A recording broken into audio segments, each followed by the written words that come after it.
Hello friends, good morning. ఈరోజు ఊరి నుంచి అయితే అత్తయ్య మావయ్య వాళ్ళు వస్తున్నారండి. అందరం కలిసి షిరిడి వెళ్తామన్నమాట. సో అంతలోపు నేను ఫస్ట్ తీసుకున్న ఆర్డర్ కంప్లీట్ చేసేయాలని చెప్పేసి కొంచెం కొంచెం కుడతా వచ్చాను. మళ్ళీ ఇంటి దగ్గర ఉన్న వాళ్ళు బ్లౌజులు కూడా కుట్టాలి కదా.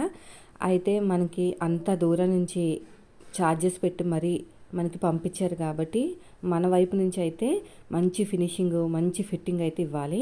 అందుకని చెప్పేసి అన్నీ కూడా నీట్గా కట్స్ ఉన్న చోట మనకి ముడతలు లేకుండా నీట్గా ఐరన్ చేసి మొత్తం కూడా నీట్గా ప్యాక్ చేద్దామని చెప్పేసి ఐరన్ చేస్తున్నానండి. చూడండి, ఇలా మొత్తం కూడా నీట్గా ఐరన్ చేస్తున్నాను అనమాట. కట్స్ దగ్గర ప్రతి చోట ఇది స్పెషల్ అట్రాక్షను. నేను ఎవ్వరికి కూడా ఐరన్ చేయను. ఇంటి దగ్గర ఉన్న వాళ్ళకైతే ఈ ఓన్లీ ఆన్లైన్లో మనకి ఆర్డర్ ఇచ్చే వాళ్ళకి మాత్రమే నేను ఇలాగా ఐరన్ చేస్తున్నానండి. ప్రతి చోట మామూలుగా మనం బయట ఐరన్కి ఇస్తే ఎలా చేస్తారో అలా చేస్తున్నాను. అలా చేస్తే ఫినిషింగ్ నీట్గా ఉంటుంది, చూడడానికి కూడా చాలా బాగుంటుంది. అవుతుందండి ఛార్జ్, అంటే మనకి ఐరన్ చేయడానికి టైము పడుతుంది, అదేవిధంగా మన కరెంట్ కూడా అవుతుంది. కానీ పాపం అంత దూరం నుంచి ఛార్జెస్ పెట్టుకుని తీసుకుంటున్నారు కదా, అప్ అండ్ డౌన్ వాళ్ళవే ఛార్జెస్ అనేవి. కాబట్టి మనం ఇలా నీట్గా ఇచ్చామనుకోండి, వాళ్ళు కూడా కొంచెం హ్యాపీగా ఫీల్ అవుతారు, మళ్ళీ మళ్ళీ ఇవ్వాలనిపిస్తారు. ఇంకా ఈరోజు పార్సిల్ చేసేయాలి. మా వారు వచ్చిన తర్వాత ఆయన చేతులతోటి పార్సిల్ చేసి మార్నింగ్ 10:30కి అలాగా పోస్ట్ ఆఫీస్కి వెళ్ళి ఆర్డర్ పెడతాను. రేపటికల్లా వెళ్ళిపోతుంది. హైదరాబాదే కాబట్టి తొందరగానే వెళ్ళిపోతుంది. చున్నీతోటి పోట్లీ బటన్స్ పెట్టమన్నారనమాట. యాక్చువల్గా వేరే ఈ కలర్ చున్నీ పంపించి పెట్టమన్నారు. చున్నీలో తీస్తే సరిపోతుందిలే అన్నాను. చూడండి, చూపిస్తాను. ఇది వచ్చేసి పైన స్ట్రైట్గా వచ్చేసి స్టార్ నెక్ టైపు పఫ్ 4.5 తోటి. ఇక్కడ పఫ్కి అదేవిధంగా పట్టీకి మధ్యన నేను ఒక పైపింగ్ వేసానంటే, అలా వేయకపోతే మనకి తెలియట్లేదు అనమాట, ఏది బార్డర్ ఏంటో తెలియట్లేదు. తర్వాత వచ్చేసి ఈ నెక్ షేప్ పంపించారు. అయితే నార్మల్గా వేస్తే బాగాలేదని చెప్పి పైపింగ్ వేశాను. చూడండి, ఎందుకంటే వాళ్ళు పంపించిన పిక్స్లో కొంచెం క్లాత్ బాగుంది, ఇదేమో ప్లెయిన్ క్లాత్ కదా, ఏం కనిపించట్లేదు అని చెప్పేసి దాని చుట్టూ పైపింగ్ వేశాను. తర్వాత వచ్చేసి ఇది పోట్లీ బటన్స్ అండి మొత్తం కూడా. వీడియో ఒకటి మిస్ అయిపోయింది మన వాళ్ళకి. వెనకాల డీప్ నెక్ కొంచెం లూజ్ పెట్టమన్నారు. డ్రెస్సు హ్యాంగింగ్స్ కూడా రెడీ చేశాను. ఇంకోటి వచ్చేసి పాకెట్తో ఉన్న ప్యాంటు కూడా కట్ చేసే కుట్టానండి. సో అదైతే పోస్ట్ చేయలేదు. ఇప్పుడు ఇవన్నీ కూడా నీట్గా సదిరేసి ఉంచితే మా వారు వచ్చి ప్యాక్ చేస్తారు. వెంటనే మనీ కూడా పే చేశారండి. ఇలా కంప్లీట్ అయిపోయినాయి, ఒకసారి చెక్ చేసుకోండి అని చెప్పేసి పెట్టానమాట. అన్నీ కంప్లీట్ అయిపోయినాయి అని వెంటనే మనీ పే చేశారు.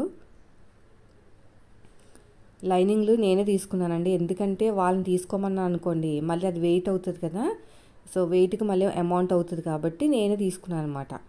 సో ఇప్పుడు నెక్స్ట్ వచ్చే వాళ్ళకి, ఎందుకంటే కుట్టే కొద్దిగా ఎక్స్పీరియన్స్ వస్తుందండి, ఎలా మాట్లాడాలి, ఎలాగైతే బాగుంటుంది, ఇద్దరికి లాస్ రాకూడదు కదా, నా వైపు నుంచి లాస్ రాకూడదు, వాళ్ళ వైపు నుంచి కూడా లాస్ రాకూడదు. సో అలాంటప్పుడు ఏం చేయాలంటే మెయిన్ ఫ్యాబ్రిక్స్ పంపించిన లైనింగ్ నేను తీసుకుంటే సరిపోతుంది. మళ్ళీ లైనింగ్లు మెయిన్ ఫ్యాబ్రిక్ కూడా మీరే పంపించారనుకోండి అమౌంట్ అవుతుంది. అదే కొంతమంది మీరే తీసేసుకోండి అంటారు మెయిన్ ఫ్యాబ్రిక్ కూడా. సో అప్పుడు అలాగైనా పర్లేదు, మీరు వన్ సైడ్ ఛార్జెస్ అనేది మీకు తగ్గుతాయి అన్నమాట. నేను పంపించే ఛార్జెస్ మాత్రమే మీకు వస్తాయి, మిగతావన్నీ తగ్గుతాయి. ఇది వచ్చేసి పాకెట్ ప్యాంట్ అనమాట. మొన్నటి వరకు ప్లాజో కుట్టి చూపించాను కదా, ఇది నార్మల్ ప్యాంట్, కుచ్చులు ప్యాంట్ అంటారు కదా, అదనమాట. సో ఇది పక్కన పెట్టి మా వారి కోసం వెయిట్ చేస్తాను, ఆయన రాగానే ప్యాక్ చేస్తారు. ఇదండి మెజర్మెంట్స్వి. ఒక లైనింగ్ ఇచ్చారు, అది వద్దని చెప్పాను అనమాట, పాలిస్టరు. అయితే ఇలా ప్యాక్ చేస్తే నీకు సరిపోదు పేపర్స్ అన్నారు. యాక్చువల్గా మేము ఆన్లైన్లో బుక్ చేసామండి, అమెజాన్లో కొరియర్ పేపర్స్ అండి సెర్చ్ చేస్తే వచ్చినాయి అనమాట. సో అవి రావడానికి టైం పడుతుంది. సో అంతలోపు మనీ కూడా ఇచ్చేసారు కాబట్టి నా దగ్గర ఉంచుకుంటే మంచిది కాదు. ఇంకా బయట నుంచి 2 పేపర్స్ తీసుకొచ్చారు, అది ఎలా ఫోల్డ్ చేయాలి ఏంటని చెప్తున్నారు. ఫస్ట్ టైం హెల్ప్ చేస్తారండి, నెక్స్ట్ టైం మళ్ళీ నేనే చేసుకోవాలి. ప్రతిసారి నా వెనకాల ఉండరనమాట, నేను ఎన్ని తిప్పులు పడినా కూడా రారు. అంటే ఆయన ఏంటంటే ఓన్గా చేసుకుంటేనే తెలుస్తుందని ఆయన ఉద్దేశం. ఫస్ట్ టైం ఎందుకు చేస్తారంటే నాకు ఒక సెంటిమెంట్, ఏది స్టార్ట్ చేసినా కూడా ఆయన చేతులతో చేయాలనేది నా సెంటిమెంట్ అనమాట. స్టార్టింగ్ నుంచి అంతే, ఇప్పుడనే కాదు, ఏదైనా కొత్త పని చేసామనుకోండి ఫస్ట్ ఆయనకి ఇస్తానన్నమాట చేయమని. అందుకని ఆయన కూడా ఒప్పుకుంటారు. అంతే తప్ప ప్రతిసారి హెల్ప్ చేయరు. హెల్ప్ చేస్తూ ఉంటే మనకి రాదు, నువ్వు ముందుకు వెళ్ళలేవని చెప్పి ఆయన చేయరనమాట. యూట్యూబ్ స్టార్ట్ చేసినప్పుడు కూడా అంతేనండి. స్టార్టింగ్లో స్టార్ట్ చేసినప్పుడు ఆయన ఫస్ట్ సబ్స్క్రైబర్ అనమాట. అంటే వీడియోస్ ఏం చూడరు, కానీ సబ్స్క్రైబ్ చేసి పెట్టుకుంటారు అంతే. చేయమంటారు, ఎప్పుడైనా నెగిటివ్ కామెంట్స్ వచ్చినప్పుడు కొంచెం మోటివేట్ చేస్తారు అంతే తప్ప కెమెరా పట్టుకుంటాం కానీ ఎడిటింగ్ కానీ అస్సలు దాని జోలికి కూడా రారండి. ఇల్లు షిఫ్ట్ కాకపోవడానికి మెయిన్ రీజను, ఆయన చెప్పిన రీజన్ ఏంటంటే, ఇప్పుడు ఇల్లు షిఫ్ట్ అయితే కొత్త కస్టమర్లు రావడానికి టైం పడుతుంది, అంతలోపు నీ స్టిచ్చింగ్ ఛానల్కి ఎఫెక్ట్ వస్తుంది, ఎందుకంటే వీడియోస్ ఉండవు కదా. అందుకు నేను ఆలోచిస్తున్నానని మొన్నే అన్నారనమాట. నువ్వు ఇలాగ ఆన్లైన్ బిజినెస్ డెవలప్ చేసుకుంటే నాకు కూడా బాధ ఉండదు, ఎక్కడికి వెళ్ళినా కూడా మనం కస్టమర్లు, ఇప్పుడు నేను ఆన్లైన్ అంటే అడ్రస్కే కదా పంపేది. సో మేము ఎట్లానో హైదరాబాద్ వదిలి అయితే వెళ్ళము, ఇక్కడిక్కడే ఉంటాం కాబట్టి ఆన్లైన్లో పంపినా కూడా ప్రాబ్లం ఉండదు. సేమ్ మెయిన్ రీజన్ వచ్చేసి ఇదనమాట. మేము ఎక్కడికి షిఫ్ట్ అయినా కూడా కస్టమర్లు అనేది ఉంటారు. నాకు స్టిచ్చింగ్ ఛానల్ కోసమేనండి మెయిన్. మళ్ళీ ఇంత కష్టపడి దాన్ని బిల్డ్ చేశాను కదా, మధ్యలో బ్రేక్ వచ్చింది అనుకోండి చాలామంది అప్సెట్ అయిపోతారనమాట. నాకు బ్రేక్ రాకూడదు. సో ఇప్పుడు షిరిడి వెళ్తున్నాం కాబట్టి కొన్ని వీడియోస్ అనేది అప్లోడ్ చేసి పెట్టుకోవాలి. చాలామంది అడుగుతున్నారు. అయితే నెగిటివ్గా కూడా కామెంట్ అయితే వచ్చినాయి మనకి ఇన్ని రావడం బాగానే ఉంది, కానీ అది సెట్ అవ్వాలి కదా అని. సెట్ కాకపోవడం కావడం అనేది పూర్తిగా కస్టమర్ని బట్టి కూడా ఉంటుందండి. ఎందుకంటే బ్లౌజులు ఉన్నాయి, అందరికీ సెట్ అవుతుందని గ్యారంటీ లేదు. నేను వాళ్ళకి అదే చెప్తున్నాను, ఇప్పుడు కూడా అదే చెప్తున్నాను. జెన్యూన్గానే నేను వెళ్తానండి. ఎప్పుడు కూడా నేను ఓవర్ కాన్ఫిడెంట్తో వెళ్ళనమాట. కాన్ఫిడెంట్ ఉండాలి మన బ్లౌజులు సెట్ అవుతాయని. మనది అందరికీ సెట్ అయిపోతాయని ఓవర్ కాన్ఫిడెంట్ అయితే ఉండకూడదు. అందరికీ ఎందుకు సెట్ అవుతాయి? మనం చేసిన వంటే నలుగురిలో ఒకరికి నచ్చుతుంది, ఇంకొకరికి నచ్చదు. సో అలాంటప్పుడు మనకి అందరికీ ఎలా సెట్ అవుతాయి? నేను వాళ్ళకు కూడా అదే చెప్తున్నాను, బ్లౌజులు ఎక్కడ సెట్ అవ్వట్లేదండి, మీ దగ్గర కుట్టించుకుంటానంటే అందరికీ సెట్ అవ్వండి అన్ని చోట్ల తొందరగా.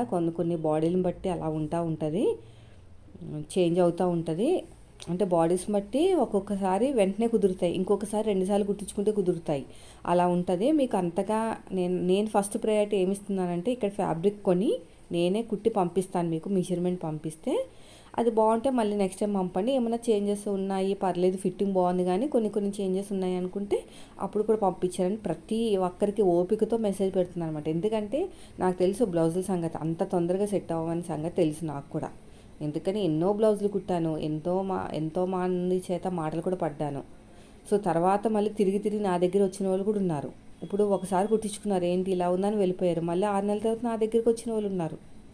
సో అలా ఉంటుంది. బ్లౌజులు అనేవి ఖచ్చితంగా ఫస్ట్ టైమే కుదిరిపోవు. డ్రెస్సులు అలా కాదు, ఎందుకంటే డ్రెస్సులు మనం టైట్ ఫిట్ వేసుకోం కదా, కొంచెం ఫ్రీగానే వేసుకుంటాం కాబట్టి దానివల్ల ప్రాబ్లం ఉండదు. మెయిన్ వచ్చేసి బ్లౌజుల వల్ల. సో నెగిటివ్ కామెంట్స్ అయితే వచ్చినాయి, బ్లౌజులు సెట్ కాకపోతే దుమ్మెత్తు పోస్తారు ఇది అదే అని. ఏం పర్లేదండి, అదేదో అవుతుందని చెప్పేసి మనం అడుగు వేయకుండా ఉంటే మనం ఎప్పటికీ ముందుకు వెళ్ళాము. సో చాలామంది కూడా నన్ను మోటివేట్ కూడా చేస్తున్నారు, చాలా బాగా చేస్తున్నారు, యూట్యూబ్ నుంచి ఇక్కడ దాకా వచ్చారు ఇంట్లో నేర్చుకుని ఇది అదే అని. అది కూడా నాకు చాలా హ్యాపీగా ఉంది. మా వారి సపోర్ట్ కూడా నాకు ఉంది. సో ఎంతమంది దుమ్మెత్తు పోసినా కూడా నేను ముందుకైతే వెళ్తానండి. ఎందుకంటే ఇప్పుడు వేరే వాళ్ళ దగ్గర నచ్చలేదని చెప్పేసి మన దగ్గరకు వచ్చారు, మన దగ్గర కూడా నచ్చకపోవచ్చు కదా. అలా నచ్చాలని రూల్ ఏముంది? ఎవరి దగ్గర కుదరట్లేదు అంటున్నారు, మేబీ నా దగ్గర కుదరొచ్చేమో, నా దగ్గర కూడా కుదరకపోవచ్చేమో, చెప్పలేం కదా. సో అలాంటివి ఏం పట్టించుకోకూడదని మన వంతు మనకి ఎఫెక్ట్ ఇవ్వాలి. ఇప్పుడు చూసారా, ఈ కస్టమర్ అడగగానే నేను అలాగా ఇంత అవుతుంది అని కూడా నేను చెప్పకుండానే నాకైతే కొరియర్ చేసేసిన తర్వాత కొరియర్ చేశానండి అని చెప్పారు. సో అప్పుడు మనకి అంత దూరం నుంచి వచ్చారు కాబట్టి, అంత దూరం నుంచి పంపించారు కాబట్టి మనకి ఏమి ఇవ్వాలి? ఐరన్ ఇవ్వాలి. ఐరన్ ఇస్తే వెంటనే నీట్గా కనిపిస్తుంది, వాళ్ళకు కూడా వేసుకోగానే ఇంకా ఐరన్ చేసుకోకర్లేదు అనమాట, మంచి ఫినిషింగ్ అనిపిస్తుంది. కానీ వేరే వాళ్ళకి నేను ఇవ్వను, ఓన్లీ ఆన్లైన్ వాళ్ళకి ఇస్తాను. ఇవి వచ్చేసి 15 రూపీస్ అండి ఒకటి, 2 30 రూపీస్ పడ్డాయి నాకు. అదేవిధంగా ప్లాస్టర్ అవి నా వైపుని చూసుకున్నా కూడా పెద్దగా లాభాలు ఏం రావు, కానీ ఏంటంటే ఇది కొంచెం ఒక అడుగు ముందుకు వేయడం అన్నమాట. ఇప్పుడు మరి 10 సంవత్సరాల నుంచి మీరు ఇంట్లో కుడుతున్నా కూడా మీకు అలాగే ఉంటుంది వాల్యూ అనేది. 10 ఇయర్స్ నుంచి ఒక టైలర్ అయ్యి ఉండి ఇంట్లోనే కుడుతున్నారు, ఓకే. మీరేం సాధించారు? మహా అంటే ఇంకొక 10 మంది కస్టమర్లు పెరుగుతారు, నిద్ర ఉండదు ఒక రోజు నైటు.